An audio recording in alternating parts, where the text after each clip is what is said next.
Ini adalah momen yang pas untuk UKM untuk mulai bergerak. Hanya diem di tempat kan gitu. Jadi sebenarnya kami punya visi misi sama petani itu. Jadi petani Sayyidina Muhammad wa ala ali Sayyidina Muhammad. Jadi santri-santri kami setiap kali tanam, setiap dia batik difabel ini melihat keresahan saya pada Biasanya adalah membantu teman-teman di semua kalangan ya, entah itu komunitas, entah itu startup, entah itu akhirnya paling murah dan paling lengkap di seluruh Kabupaten Rembang, dijamin karena sudah dibesarkan. Sampai nanti setelah itu kita mau lokasi tidak menentukan ya, bukan salah satu penentu. Bahwa kalau ada kemauan, ada jalan dan mereka bisa naik kelas, sehingga kemauan atau komitmen ini menjadi kunci.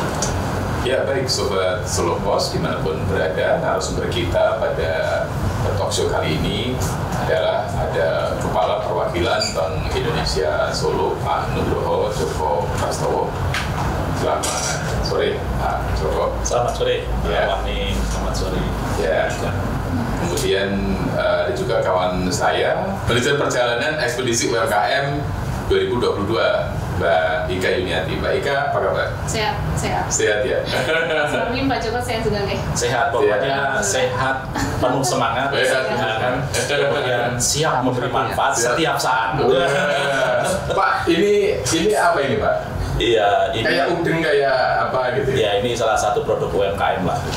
Produk UMKM. Cocok ya dengan kemudian di batik, kemudian UMKM juga. Kemudian di atasnya juga UMKM. Luar biasa. Jadi, memang kita selalu cinta UMKM. Iya, karena UMKM itu adalah, kalau saya tidak salah, itu 61% dari PDB kita UMKM ya Pak ya? Iya betul, jadi penyumbang. Lebih banyak lagi penyumbang tenaga kerjanya. 99% dari UMKM. Luar biasa. Itu. Jadi kalau UMKM-nya kuat, ini bisa langsung dirasakan kepada para pekerjanya ya Pak ya? Betul, dan tentunya ini kalangan bawah ini kalau berkembang, kesejahteraan meningkat, maka kesenjangan juga semakin berkurang. Itu ya, itu betul. Ya. Baik, Sobat Solo Pos, kita akan menyimak video dulu sebelum kita lanjutkan ngobrol dengan beliau-beliau ini. Kalau ngobrol dengan Pak Joko ini selalu asik ya, selalu menarik dan MBA-nya kita penuh semangat gitu ya. Kita saksikan dulu tayangan video berikut ini. Ini adalah momen yang pas untuk UKM untuk mulai bergerak. Harapannya ke depan ya semoga Batik Giri Arum, Giri Layu itu bisa seperti itu. Slogan kita bisa maju mendunia gitu. Naik kelas itu akan mengangkat semuanya. UMKM-nya juga semakin sejahtera, ekonomi secara umum juga makin sejahtera. Kan kalau UMKM-nya menaik kelas, maka penyerapan tenaga kerjanya kan naik. Jadi bukan hanya diem di tempat kan gitu. Jadi sebenarnya kami punya visi misi sama petani itu. Jadi petani gimana caranya nanam bagus, anak-anak mudanya ini yang jualan.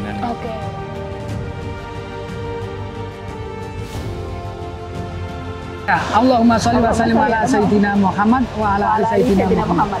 Jadi santri-santri kami setiap kali tanam, setiap kali mupuk, setiap kali polinasi selalu bersolawat. Satu lagi Mbak, itu kenapa niku guru yang berharga itu customer. Oh, customer adalah guru yang berharga. Guru ini catatan berarti ya. Guru banget itu dari mulai Mbak bisa bikin kayak gini, Mbak ini itu tuh kita bikin. Jadi kita itu ide-ide banyak itu.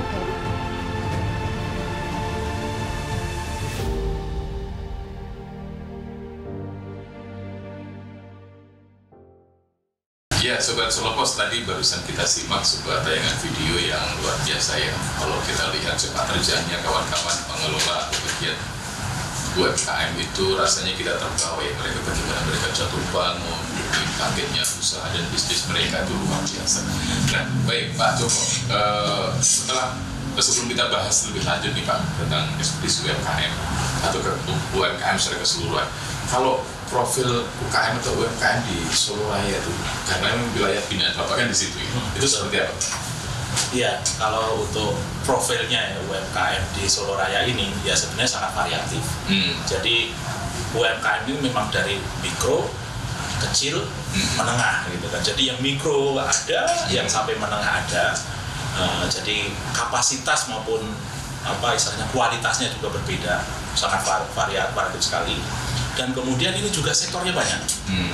Jadi sektor usahanya banyak, dari mulai kuliner ada, fashion ada, ya kan, kemudian craft ada, nah kemudian produk-produk pendukung yang lainnya ada. Jadi ini sangat variatif. Dan ini memang menjadi potensi.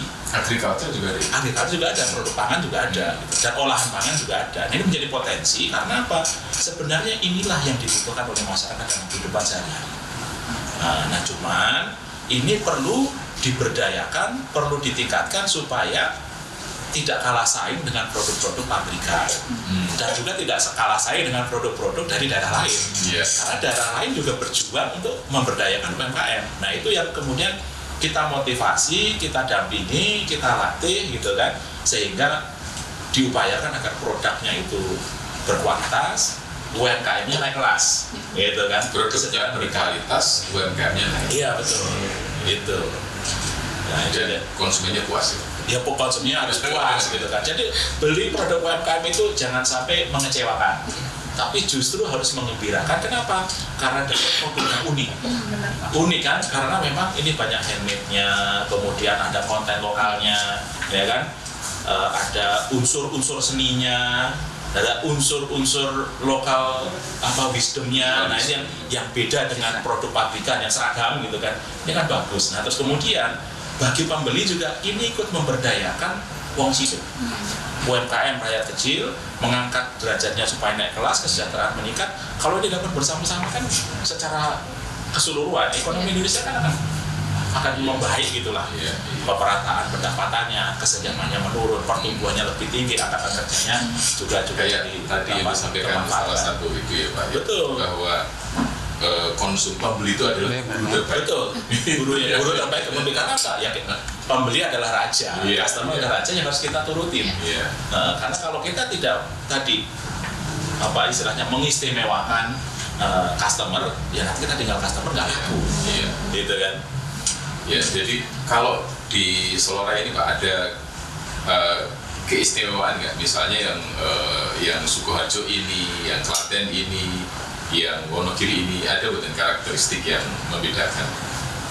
Iya, kalau misalnya ada daerah pegunungan ya di iya, ada beberapa karena unsur geografis ya.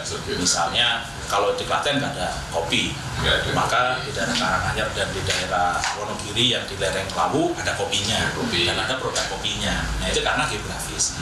Kemudian ada beberapa konten lokal, misalnya motif, misalnya batik gitu. Jadi motifnya yang Solo akan berbeda dengan motifnya yang dibawa oleh digunakan oleh Giri Arum, Giri Layu gitu kan, Karanganyar gitu kan. Itu ada perbedaan walaupun secara filosofi ada besaran yang sama. Misalnya Grudo ya Grudo ada kayak gitu. Cuma kadang-kadang menggambar Grudonya ada yang berbeda sedikit, ada modifikasinya, betul. Terus kemudian Wahyu Tumurun seperti apa. Nah, itu ada modifikasinya. Jadi kalau di Solo itu ada batik Surakarta, tanaman gaya Solo. Ada batik Sukowati, ada juga kawan-kawan kita di selatan Wonogiri. Wonogiri juga Tapi filosofinya kurang lebih sama. Cuma tadi mengikut sertakan lokal wisdomnya, lokal kontennya, karena faktor alam, faktor dulu budaya yang agak berbeda, tapi secara akar kulturnya sama. Akar kulturnya sama. Pak, kalau melihat dari karakter kawan-kawan pegiat UMKM itu, rata-rata mereka mempunyai keinginan yang besar ya untuk bertumbuh kayak gitu. Ya, ini keinginan untuk bertumbuh. Kalau kita sebut namanya komitmen untuk maju. Komitmen untuk naik kelas ini yang menjadi kunci. Dan ini menjadi tantangan ketika kita mau membina dan memberdayakan UMKM. Tantangannya ya Pak. Betul, tantangannya karena program pemberdayaan UMKM itu sudah berjalan dari sejak lama dari dulu. Tapi istilahnya masih banyak yang belum naik kelas karena memang ini perlu komitmen yang kuat. Yang kedua perlu pendampingan secara berkelanjutan. Nah, kalau misalnya program itu hanya hit and run, sekali beri bantuan dan ditinggalkan, maka tidak mendapat komitmen dan kemudian tidak juga mempunyai tadi apa perubahan mindset untuk pendampingan jangka panjang. Itu yang menjadi kunci. Jadi kalau mau mengembangkan UMKM, maka satu harus mencari yang benar-benar mau mempunyai komitmen yang tinggi untuk maju, untuk berkembang, untuk naik kelas. Yang kedua, program pendampingannya juga harus jangka panjang, sustainable. Itu karena apa? Ya dari mulai hulu sampai hilir, dari A sampai Z, dari produknya ditingkatkan. Kalau produknya sudah jadi, nanti kemudian di packagingnya sudah bagus, ada brandingnya. Kalau udah brandingnya, ada marketingnya. Marketingnya ada marketing offline, ada marketing online. Kemudian ada domestik, ada ekspor. Wah, kayak ini banyak sekali ini lahan atau ini yang harus diberdayakan, yang harus dilakukan. Kalau prospeknya kawan-kawan ini UMKM di Solo Raya menurut Pak Joko, sangat prospektif. Sangat prospektif. Untuk go global, go market, go nasional sampai go global pun semuanya ada. Jadi produk Solo Raya UMKM ini harus ditingkatkan sehingga bisa menjadi produk unggulan Jawa Tengah, bisa menjadi produk unggulan Indonesia, dan juga bisa menjadi produk unggulan ekspor. Itu tujuannya, sehingga tadi kelasnya berjenjang. Makanya di dalam salah satu pemberdayaannya di Bank Indonesia itu kan juga berjenjang, ada yang subsisten. Nah, batik Giri Arum, Giri Layu itu subsisten, artinya ini adalah masyarakat yang di lapisan bawah penerima BLT atau bansos. Nah, ini diberdayakan supaya menjadi seniman batik, mempunyai pendapatan yang meningkat, kemudian terlepas dari ini keluarga prasejahtera atau penerima bansos BLT ini terangkat. Kemudian juga yang potensi atau potensional misalnya, yang selama ini nggak digarap. Contoh pondok pesantren. Maka kan ada pondok pesantren, salah satunya contoh di Klaten itu Ki Ageng Selong. Itu diajarin bagaimana menanam melon. Nah, itu kan Intanon, melon sultan, karena mahal harga per kilonya. Gitu kan. Nah, ini coba luar biasanya selama ini di pesantren itu ya ngaji fikih saja, ngaji kitab kuning gitu kan. Nah sekarang kita sebut ngaji fikih tapi juga ngaji suki. Ngaji suki. Menarik itu Pak. Ya, ngaji suki. Ini Pak Joko yang menemukan itu kata-kata. Ya, adalah gitu lah. Nanti penemu ini istilah ini. Ngaji fikih. Oke. Ya. Ngaji suki monggo gitu ya. Betul. Nah ini karena selama ini pesantren ini kan se-Indonesia banyak. Ada 30-an ribu pesantren dan ada jutaan santri. Kalau ini sama-sama dikembangkan kewirausahaannya, maka akan lahirlah wirausaha baru se-Indonesia. Dan sementara pesantren ini punya kelebihan. Pesantren itu pasti menjadikan jaringan. Karena biasanya guru ini muridnya dari guru yang mana, atau kemudian punya murid lagi mendirikan pesantren lagi. Jadi secara nasab keilmuan, bahkan nasab keluarga itu saling punya jaringan. Coba bayangkan kalau jaringan ini menjadi pasar, ya kan? Jadi dia berproduksi satu produk, kemudian cukup dari jaringannya sudah habis. Itu belum marketing, belum apa sudah habis. Nah itu kan potensi. Apalagi kalau ada Pak Joko, kalau misalnya ada regulasi dari pemerintah setempat, misalnya harus menggunakan produk UMKM, misalnya kayak. Ya itu akan jadi booster. Jadi jadi pendorong lagi gitu kan, supaya UMKM ini lebih cepat naik kelasnya. Ya tadi coba misalnya santri yang biasanya cuma ngaji fikih, tahu ilmu agama, sekarang dia juga tahu ilmu usaha. Jadi santripreneur, sehingga keluar itu gitu kan, kalau dia berceramah, mohon maaf, tidak hanya mengandalkan dari amplopnya, tapi tanpa perlu itu ngajarnya ikhlas, dia punya usaha yang dia bisa kembangkan dan bahkan bisa mempekerjakan orang lain. Jadi nanti ini akan menjadi pendakwah yang istilahnya berwibawa, gitu kan, yang mandiri secara ekonomi dan juga istilahnya dahsyat keilmuan fikihnya tadi gitu kan. Fikihnya bagus juga punya ini ya finansial ya. Itu tadi yang potensi. Kemudian juga yang sudah misalnya sukses. Yang sukses itu contohnya misalnya tadi Kimibek. Dia sudah online, sudah permintaan sudah seluruh Indonesia, baik online ada. Dan kemudian juga di Wonoagung beras organik PPOW itu sudah diekspor ke Singapura, ke Hong Kong, ke Prancis. Jadi permintaan beras organik dari produk UMKM-nya Solo Raya yaitu PPOI Wonogiri itu sudah ada. Jadi ini dari level yang subsisten sampai level ekspor semuanya kita garap. Dan harapannya yang bawah naik semuanya menjadi naik kelas. Itu. Ya, menjadi naik kelas. Iya, luar biasa ya. Memang Sobat Solopod, memang Bank Indonesia ini menjadi salah satu lembaga yang sangat ini ya, komitmen. Makanya Bank Indonesia menuntut UMKM yang di binaan Bank Indonesia juga harus komitmen gitu ya. Ya, baik, saya geser ke Mbak Ika. Mbak Ika kemarin kan main-main ya tanggal 22 Agustus ke sana ya. Itu mengunjungi 15 UMKM. Kira-kira ada inspirasi apa itu Mbak Ika selama kunjungan ke beberapa UMKM itu? Selama 7 hari, Senin sampai Sabtu. Sebenarnya hampir sama dengan yang disampaikan sama Pak Joko tadi, bahwa fakta-fakta yang kami temukan di lapangan, kalau UMKM itu disebut sebagai penyelamat ekonomi negara, menyumbang 61% PDB dan juga 97% tidak mem-PHK karyawan, itu benar sekali. Jadi ada salah satu UMKM yang di Semarang itu namanya adalah Anindya Batik Difabel Art.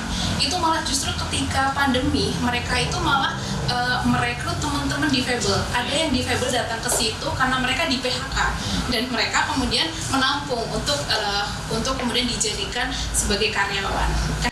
Masa pandemi itu saya malah melihat beberapa UMKM itu malah semakin tumbuh dan mereka tahu posisinya, tahu rules-nya gitu. Salah satunya ya tadi Anindya. Jadi ketika pandemi mereka ternyata ada bisnis masker dan punya banyak sekali kain yang bisa dimanfaatkan tanpa modal gitu, tanpa modal yang besar. Dan akhirnya mereka bisa menjual dan membutuhkan banyak karyawan dari teman-teman difabel gitu. Ini sosiopreneur. Ada blessing ya di situ. Ya, benar sekali. Kemudian kalau yang di Solo Raya yang binaan BI salah satunya Kimi Bag itu.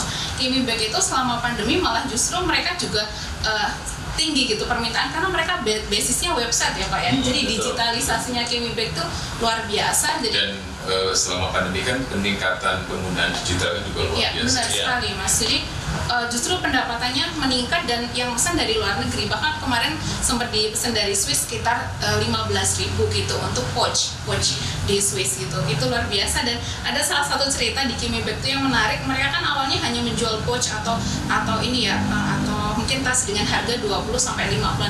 Setelah mendapatkan binaan dari BI Solo, mereka mulai paham pentingnya soal narasi. Jadi mereka dapat pentingnya narasi, kemudian mereka bikin karya yang lebih mahal gitu, lebih mahal dengan narasi yang bagus. Mereka bikin kayak ngerti ilmu nih ya. Iya benar. Kalau setiap kali pembeli itu ada kayak dikasih notes gitu, ada kayak itu sebagai bentuk sumbangsi mereka bahwa ini adalah karya seni. Mereka kasih narasinya yang oke gitu, ada story dari sebuah produk dan itu ternyata bisa kejual cukup mahal gitu. Dan itu dapat dari pelatihan gitu. Ya itu luar biasa sih temuan-temuan. Jadi saya sepakat banget. Saya telah membuktikan gitu, teman-teman UMKM, ekspedisi UMKM Solo Pos Media Group membuktikan bahwa UMKM ini adalah yang justru mampu bertahan gitu di masa pandemi, memberikan sumbangan 61% PDB itu nyata, beneran kita buktikan. Bahkan kalau mereka tidak mau PHK itu banyak juga yang ada yang ketika mau PHK mereka kasihan gitu karena rata-rata karyawannya adalah tetangganya, keluarganya gitu. Itu justru kekuatan UMKM. Jadi mereka nggak mem-PHK karena kasihan. Kalaupun akhirnya pendapatannya dikit, oke kita bagi rata aja deh. Berapapun yang penting kita bertahan. Gitu. Dan UMKM kan modalnya juga tidak dimodali asing atau yang lainnya ya. Nggak butuh modal besar. Nggak ada angel investor ya. Jadinya ketika pandemi kemudian ekonomi melemah, ekonomi nasional menengah, mereka tetap masih bertahan. Apalagi produknya kan produk yang bisa dimanfaatkan banyak orang di kalangan sekitar juga. Itu sih fakta yang aku temukan. Jadi itu bukan hanya wacana atau narasi gitu kalau UMKM menyelamat bangsa. Iya, itulah salah satu ini ya Sobat Solopod ya, salah satu maksud dari ekspedisi UMKM itu adalah kami ingin mendatangi langsung dan ingin menjadi saksi bagaimana sesuatu itu nyata, dan kali ini adalah tentang UMKM itu. Kita membayangkan kalau UMKM itu semuanya bisa bertumbuh, maka ekonomi bangsa ini juga kuat luar biasa. Kalau dari yang dilihat oleh Mbak Ika tadi, kira-kira yang masih mereka butuhkan apa ya? Oh ya, dari saya ini ya selama 7 hari perjalanan 15 UMKM yang saya datangi, saya kayak mendapatkan 4 mantra ya. 4 mantra. Kita juga penasaran. Jadi mereka tuh kayak butuh yang namanya mereka bisa tumbuh dan berkembang sampai sekarang 15 itu kan yang sustain yang sekarang bisa tumbuh terus tuh karena mereka mengembangkan digitalisasi, inovasi,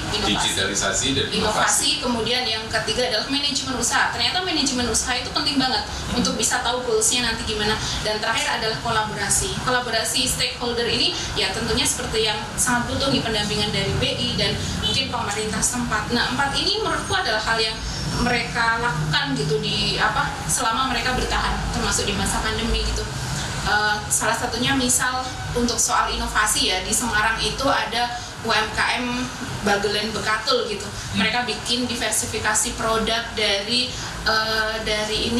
lentul mereka istilahnya. Jadi mereka bikin bahannya tuh nggak hanya dari tepung ya, tapi mereka juga bikin dari lentul itu mereka kemudian bisa diterima di pasaran dan justru mereka tuh punya brand image sebagai roti yang sehat gitu Pak. Dan selama pandemi bahan dari kue dari lentul ini dari Bekatul ini ternyata malah meningkatkan penjualan yang dari tepung karena orang image-nya adalah buatannya produk ini sehat semua karena mereka punya image Bekatul ini ya berarti ini sehat semua.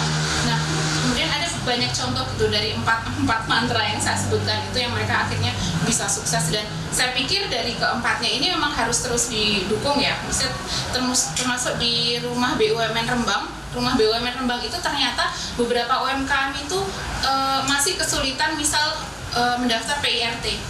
Nah, ya gitu. Jadi karena itu dari Rembang kemudian kolaborasi dengan pemerintah untuk membantu mereka supaya diberi kemudahan. Nah, itu kan ternyata butuh kolaborasi dengan stakeholder gitu, membuktikan semacam itu sih. Jadi 4 ini saya pikir perlu terus didukung ya, karena nggak semua UMKM ternyata masih menerapkan keempatnya gitu. Iya, kayak misal Anindya di batik difabel art itu bagus karena mereka sociopreneur, karena mereka membantu teman-teman difabel, tapi ada kelemahannya karena digitalisasi mereka masih kurang. Mereka jualannya masih hanya dari satu tempat ke tempat lain gitu dan belum memanfaatkan misal dari digitalisasinya masih belum dikembangkan gitu. Jadi 4 ini menurutku harus terus digodok gitu dan termasuk pendampingan itu sangat perlu. Ya, berarti kan selain kehadiran Bank Indonesia menjadi pionir ya. Ya benar.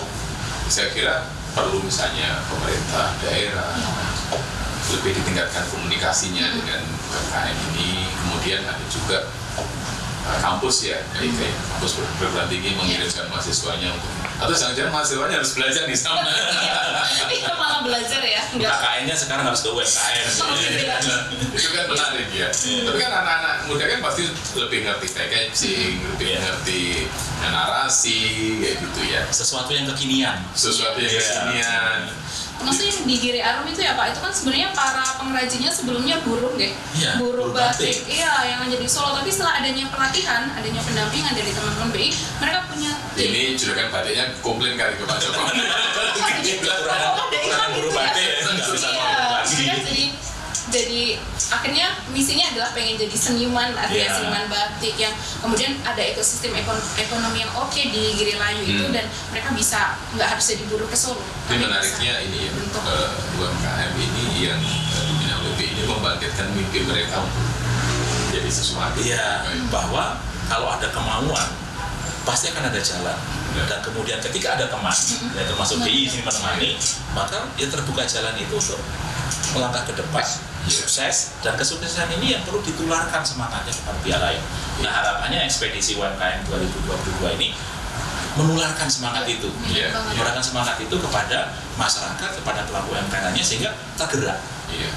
Walaupun kemarin kena pandemi bisa, gitu kan, bisa, gitu istilahnya semangat. Mbak Ika, dari kemarin kunjungan itu ada nggak catatan? Ini UMKM yang cepat sekali, ini UMKM yang sangat liar walaupun diserang atau istilahnya terancam berkali-kali tetap bangkit itu ada nggak?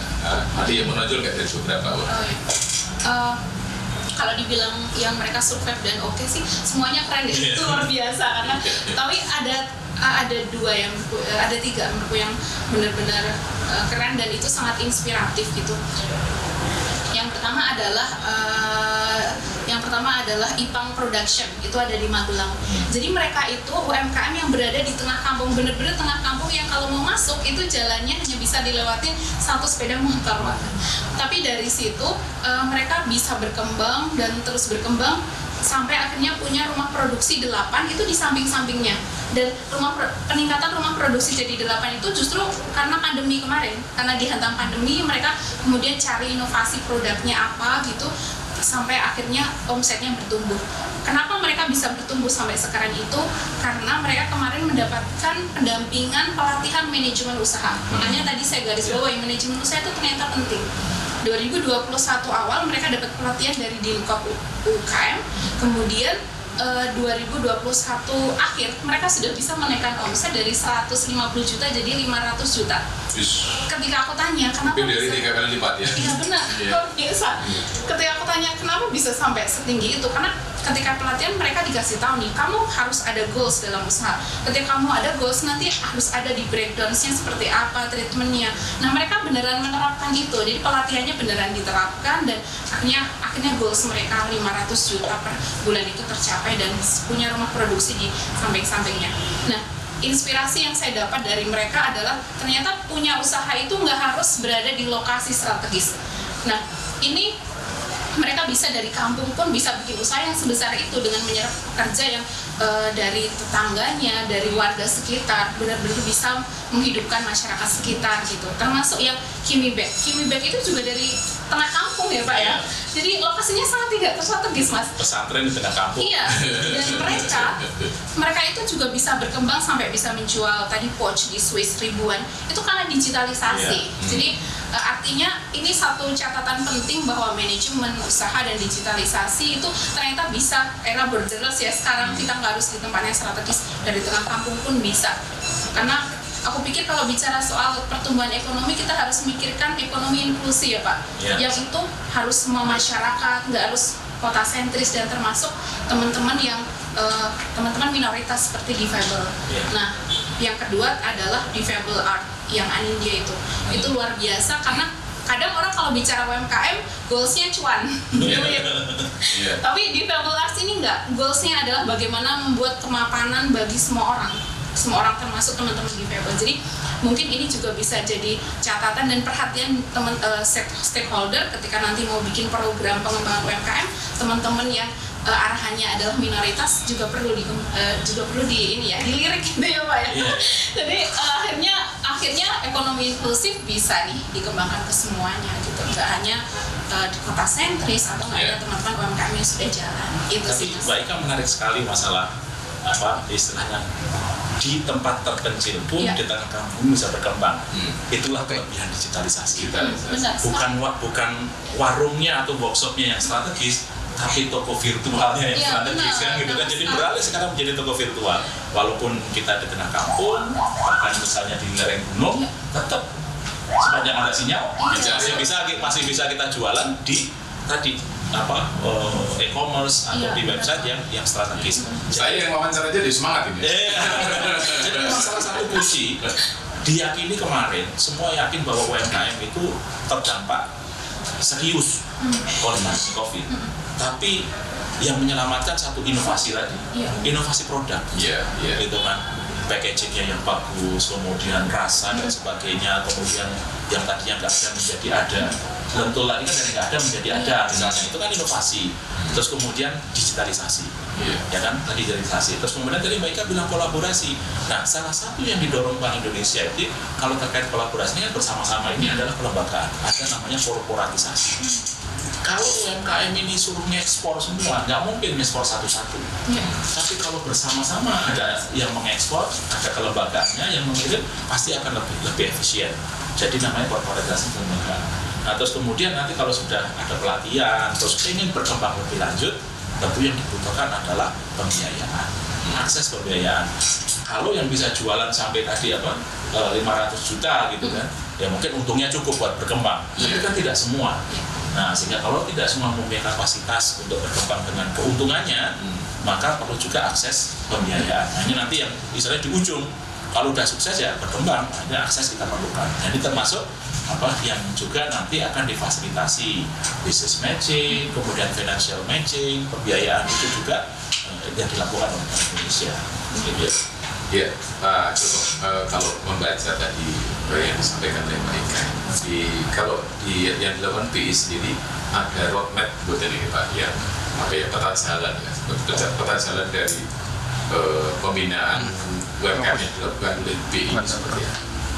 Ya, jadi kita punya ya tadi misalnya gradasi atau menuju kepada satu cita-cita tadi untuk UMKM kelas, kita sebut juga peta jalan. Sama seperti saya sampaikan tadi, intinya kita membina itu begitu masuk A sampai Z. Dan kita masuknya bisa di level mana, tergantung UMKM-nya. Kalau memang yang subsisten, maka masuknya dari dasar, maka dari produk. Jadi kita dari peningkatan kapasitas produk yang kita lakukan. Kemudian naik menjadi packaging, kemudian menjadi branding dan marketing sebagainya. Tapi ada juga yang misalnya produknya sudah bagus, maka tinggal pendampingan dan pelatihannya langsung masuk kepada packaging dan marketing. Mungkin di dalamnya juga ada perizinan. Karena kalau mau menjual lebih bebas, itu harus punya perizinan, PIRT, halal, itu yang BPOM juga. Nah ini ada perizinan. Nah itu jadi kita identifikasi dulu satu komitmennya, levelnya, kemudian pelatihannya yang sesuai mana, gitu kan? Dan ini harus sampai lulus ibaratnya, harus sampai maju lah gitu. Nah untuk sampai maju tadi, makanya pertama kelembagaannya ini harus bareng-bareng. Makanya kalau BI Latih itu tidak sendiri-sendiri, pasti ada dalam satu klaster, gitu kan? Karena ini bersama-sama, maka kelembagaan karena korporatisasi sangat penting untuk maju bersama, lebih efisien.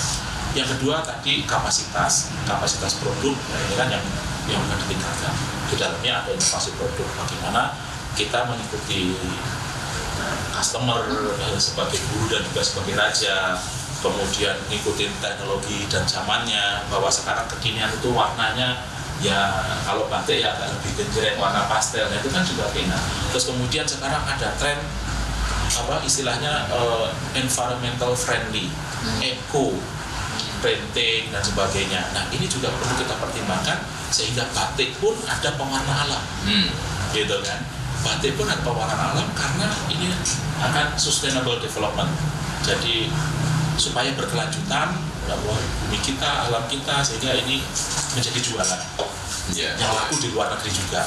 Bahkan makanya makanan organik itu sekarang lagi digemari, jadi habit baru ya? Jadi habit baru karena satu sehat, kedua menyelamatkan alam dari pestisida, dari pupuk kimia, sehingga produknya organik PPO itu laku di luar malahan gitu loh. Di Eropa malah butuh gitu kan ya, karena tadi kita mengikuti perkembangan zamannya, keinginan dari konsumennya itu kan. Nah kemudian nanti setelah ini lulus istilahnya dan pengen berkembang lebih lanjut, baru kemudian kita siapkan akses pembiayaannya. Jadi itu dari A sampai Z, kemudian dari istilahnya kita masuk sampai lulus ke naik kelas.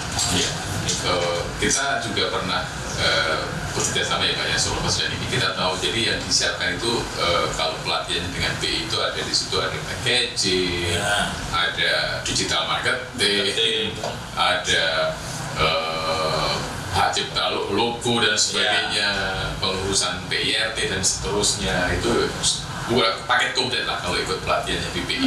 Nah, cuma masalahnya mungkin masyarakat perlu tahu ya Pak ya, supaya dibina menjadi kayak binaan BI, gimana caranya? Ya, sebenarnya untuk seleksi UMKM jadi binaan BI, nah UMKM itu banyak, kapasitas BI juga terbatas, sehingga kita itu lebih kepada piloting. Jadi kita dalam pembinaan itu bekerja sama dengan dinas terkait, ya kan? Terus kemudian kita piloting, setelah sukses maka akan direplikasi oleh dinasnya, gitu kan? Nah karena apa? Dalam piloting ini kan belajar cara sukses. Rumus yang udah ketemu ini tinggal digunakan oleh yang lainnya. Jadi ada replikasi. Nanti setelah piloting maka ada kunci selanjutnya, ada replikasi. Dan replikasi inilah perlu gotong royong. Semua pihak yang terkait perlu keroyokan.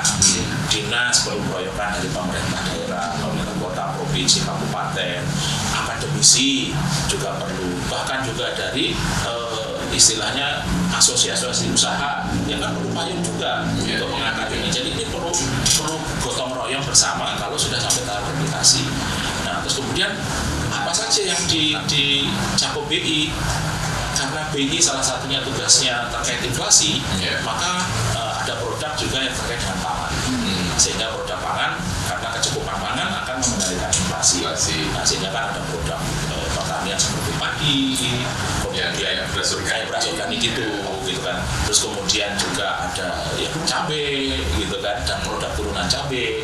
Kemudian juga kalau makanan juga ada melon, ya macam-macam itu kan. Dan ini melon ini menjadi produk sekarang yang digemari banyak pihak gitu kan, sebagai buah yang menyehatkan. Terus kemudian juga olahannya ada yang olahan dari jamur, ada dorija, kemudian ada olahan dari, bahkan olahan dari ini apa namanya, gaplek. Ada gaplek diolah menjadi kue yang enak, seperti tadi lencur menjadi kue yang menyehatkan. Nah sama. Ini sebenarnya jadi diwul ya Pak ya? Bukan hanya diwul, sekarang sudah atau kata Pak ya? Ya itu lebih modern lagi menjadi ini apa namanya, cookies dari gaplek loh. Cookies dari gaplek yang sehat gitu kan. Itu contoh produk-produknya. Nah kemudian ada produk-produk seni, karena kalau seninya meningkat maka pariwisata meningkat. Kalau pariwisata banyak wisatawan, selain domestik yang berkembang, nanti wisatawan asing akan bawa devisa.